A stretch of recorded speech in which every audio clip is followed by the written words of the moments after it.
Maternal and child malnutrition has been a persistent global problem of public health importance that impacts on child growth, development, and survival. Furthermore, its consequences hinder individual productivity, which affects societal economic development.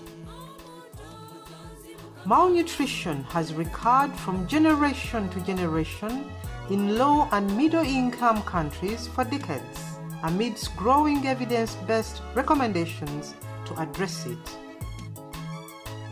Malnutrition is an imbalance or deficiency in a person's intake of nutrients, and it can manifest as over or undernutrition. It's against this background that Makerere University School of Public Health, with support from Grand Challenges Canada, initiated an operational research codenamed an integrated model to prevent malnutrition among mothers and children below 2 years of age in Bukoma and Bukanga sub-counties in Luuka District, rural Eastern Uganda. Florence Tushemerirwe, an assistant lecturer and public health nutritionist in the School of Public Health, Makerere University, is the principal investigator of this research. The study targeted the 1,000 days critical window of opportunity, which is the period from conception until the child is 2 years. Research shows that when you target interventions in that period, you're able to reverse any malnutrition that could have occurred already, but also prevent that which hasn't yet occurred. And that is why we chose to implement the project in that period. The project is integrated with other national interventions on matters pertaining to public health. Rachel Bonner, the project coordinator based in Naigobia, explains. This project has an integrated model, an integrated approach to malnutrition in this region. The model includes formation, development, and distribution of a food product, which is followed by nutrition education to the mothers through the village health team. The mothers that we took on this project had been on another project called the Manest project. They were receiving family planning interventions. For example, they were being taught to give enough space between the children. They were taught to use health facilities to give birth. They were taught to at least visit the antenatal clinics for at least 4 times during the pregnancy period, during the 9 months. And they were taught what to do, what to pack, what to carry when they are going to give birth. So we added, on top of those interventions, we added interventions in nutrition. We taught mothers how to eat when they're expecting. We taught them food hygiene, we taught them body hygiene, household hygiene, environmental hygiene. We taught them how to have a variety, to eat a variety of foods using the locally available food. We also added a practical session where we combined the theory with practice. The project started with a baseline survey to generate information to design context-specific nutritional messages to impact nutritional behavioral change, as Florence explains.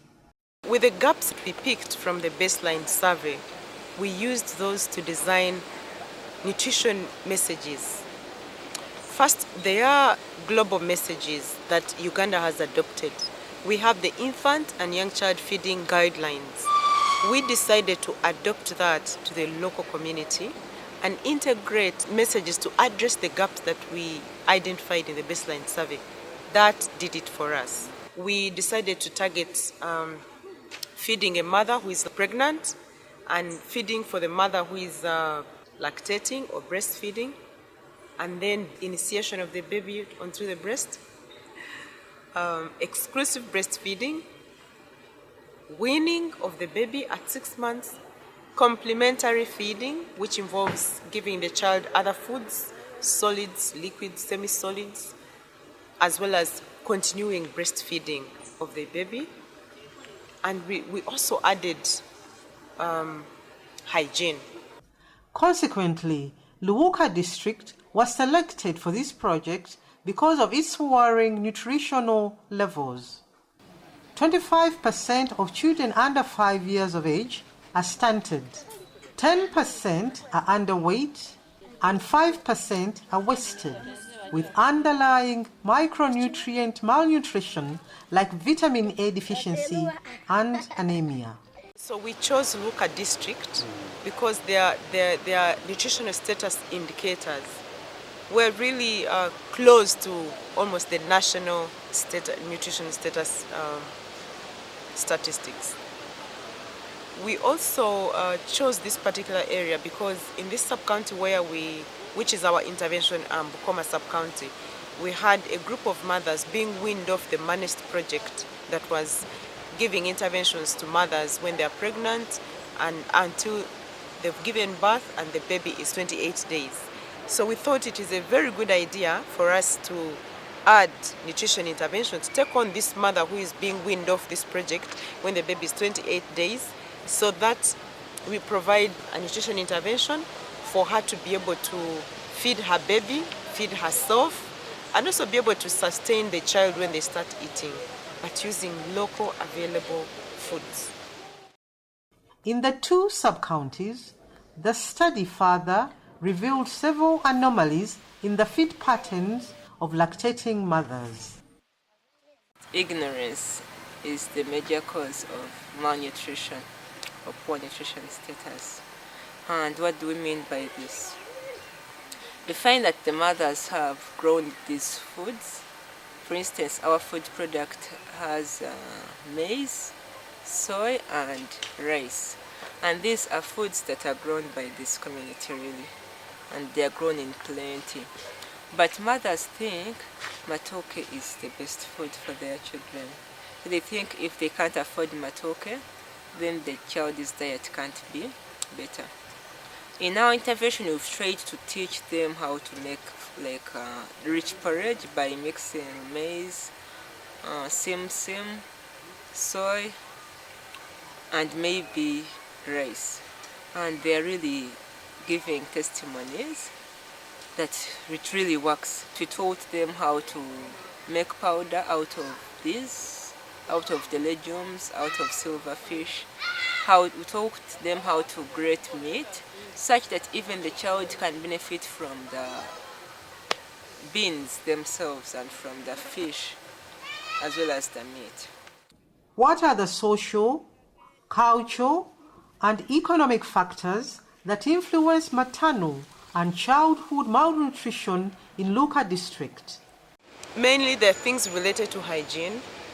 They think that the leadership, the community leadership or the local authority should be able to give them interventions to come and teach them what to do as far as hygiene is concerned.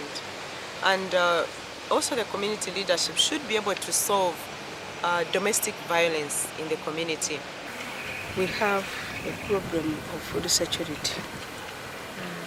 Second to that, there is ignorance, which is affecting our communities. You may find a home, they have the food, but to prepare that food to suit the standard, it is a challenge. The main economic activity here is farming, but we mainly grow food crops and we sell the surplus, but they also grow sugarcane and rice as cash crops. So the families that grow sugarcane and rice always have food problems because rice growing is very time consuming. You won't get time to grow other food crops. And then sugarcane takes up all the land, all the arable land. Moreover, you can't eat sugarcane as food. Furthermore, other civic and political leadership interviewed reiterated that some factors also contribute to the poor nutrition practices in the area. The community had no enough knowledge to feed their kids. And that caused a good number of children pass away or die. Even the mothers themselves were in a poor state because they could not know how to feed themselves. But since this exercise came in, there is an achievement.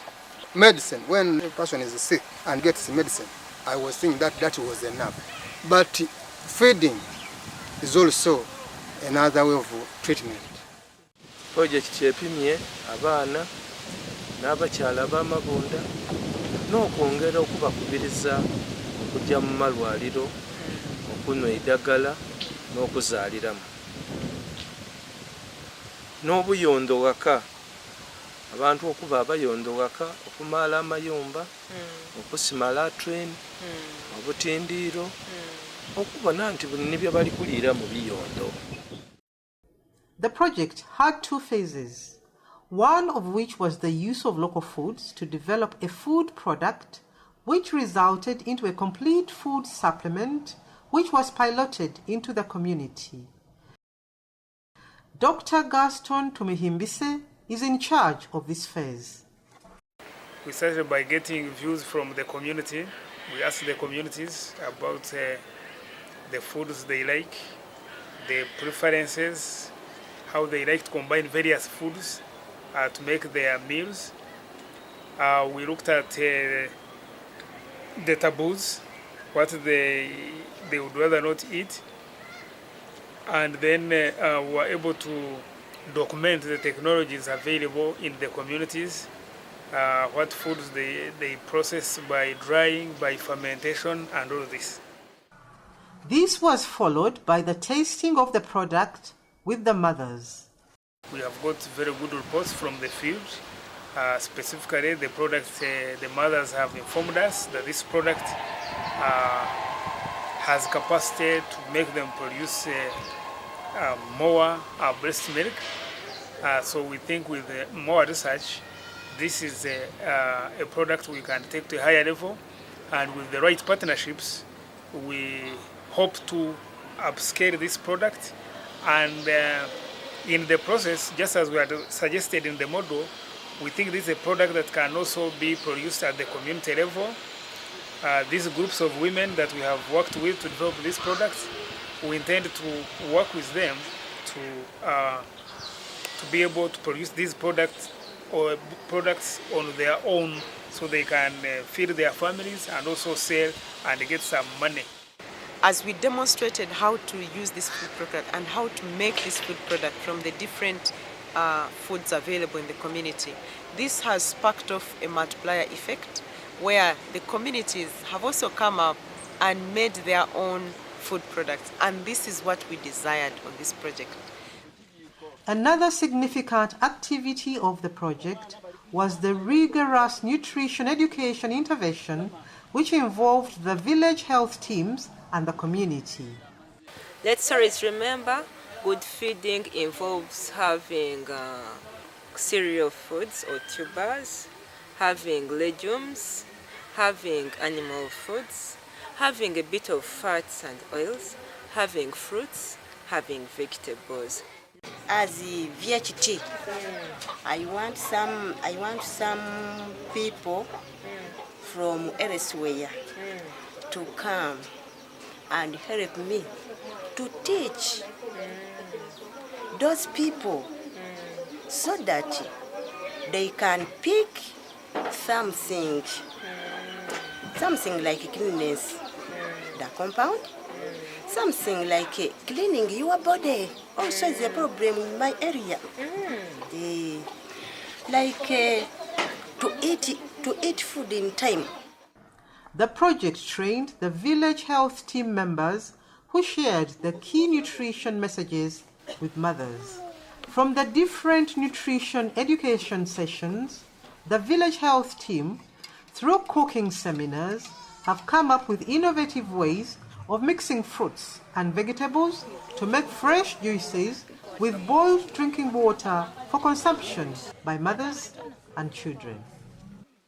Also using their locally made flour from local foods, they make very rich porridge. Since its introduction, how has the project impacted on the community? For the infant and child feeding indicators, we had the proportion of mothers who knew and who practiced early initiation of the baby to the breast increasing. In the intervention arm, we had them increase from 88% to 97%, and then we had increases also in the control arm. They increased from 83 to 96%. The second indicator is exclusive breastfeeding. We still had knowledge and practice measurements. These measurements are comparing the baseline information to the month 3, the last month of the project. So we had increases. We had 71% in the intervention arm of mothers who didn't know what exclusive breastfeeding meant, and it increased to 94% after the teachings that we gave them.